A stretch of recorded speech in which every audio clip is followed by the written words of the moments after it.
Yun guys, so pauwi na nga tayo. Tapos na yung 4 na araw na gala natin dito sa Baguio at sa Sagada. Time check muna tayo. Ngayon ay alas 12 na nga ng tanghali. Nag-check out lang kami dun sa pinag-i-stayan namin at magbabiyahe na nga kami. So ngayon nga, medyo tanghali pa masyado. Ang plano talaga namin is magbiyahe ng mga hapon pagabi para hindi kami abutan ng traffic sa Bulacan. So, ang gagawin namin ngayon ay mag-iikot-ikot, maghahanap muna kami ng makakainan namin, then tatambay, magpapaubos ng oras doon. So, ayun lang guys, samahan nyo kami ulit ngayon sa napakahaba nating biyahe ngayong araw. So, enjoy lang natin ang biyahe at drive safe tayo palagi. Tara!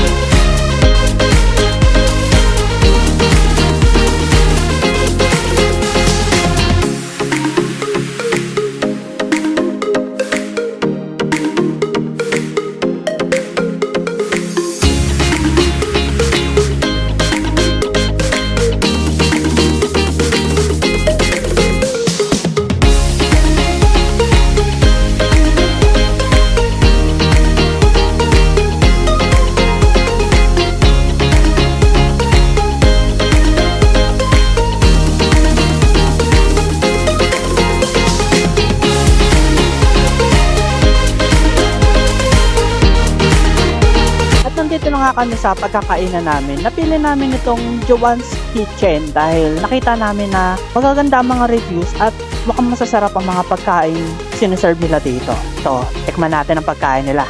At ito nga ang napili kong kainin dito. Ito ay ang burger steak with fried chicken at itlog at syempre bone marrow. Only rice na rin pala to at only sabaw. Mukhang mapapalaban tayo sa only rice ngayon at masisira ang diet natin. Pero okay lang yan, minsan lang naman. Cheat day natin ngayon. Kain tayo!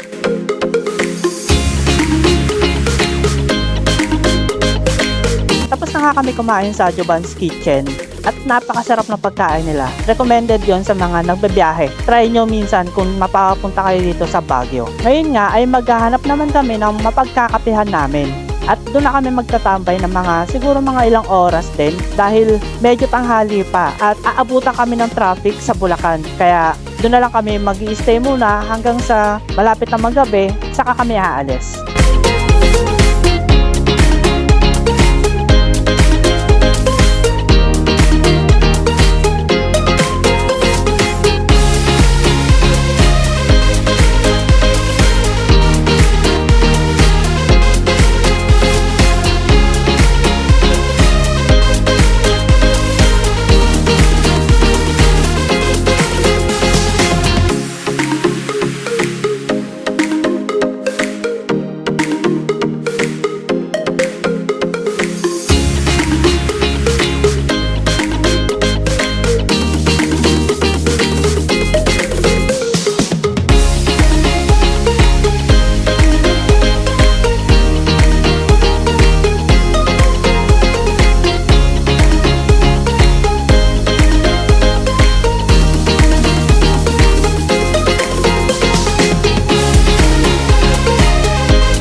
na kami dito sa pagkakapehan namin at dito yan sa Tanaw sa Alang.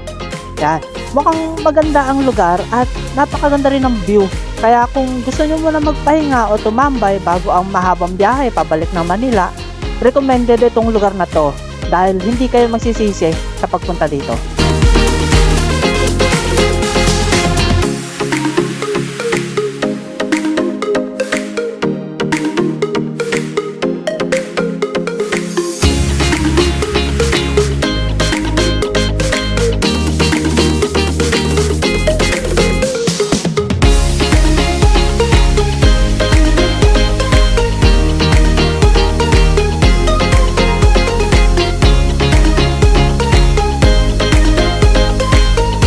Ang in-order nating kape dito at gusto ko na nga siyang inumin dahil sa napakabango ng kape nila.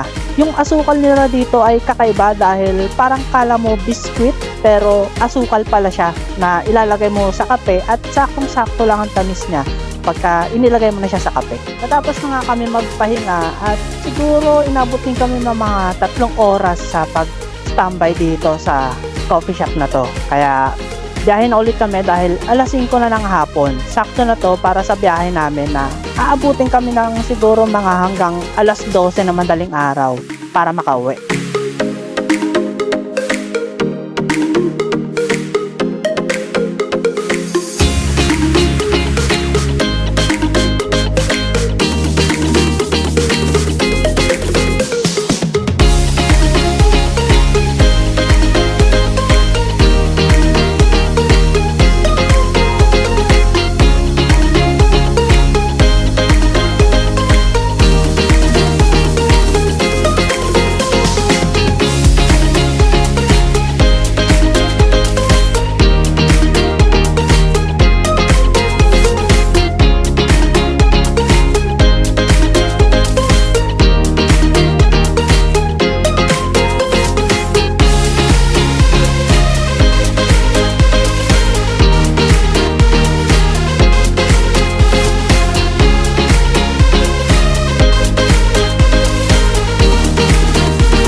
Pampanga na nga kami ngayon at huminto muna kami dito sa Aling Lusing Eatery. Yan, dito nga yung sikat na sisig nila. Kaya maghahapunan muna kami at magpapahinga na rin dahil ilang oras na yung biyahe namin na tuloy-tuloy at walang pahinga. Kaya kaya muna tayo.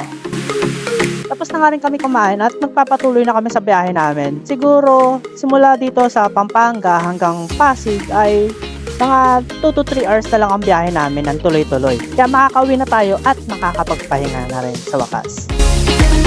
Ayun nga lang guys, salamat sa pagsama niyo sa biyahe natin ngayong araw. At sana na-enjoy niyo yung nakakapagod na biyahe pero sulit naman. So, ang biyahe nga namin, ang estimated namin is inabot kami ng mga 10 to 11 hours galing sa Baguio hanggang Pasig dahil marami nga rin kaming hinintuang lugar. At salamat sa panonood ninyo at please like and subscribe for more videos. Bye-bye!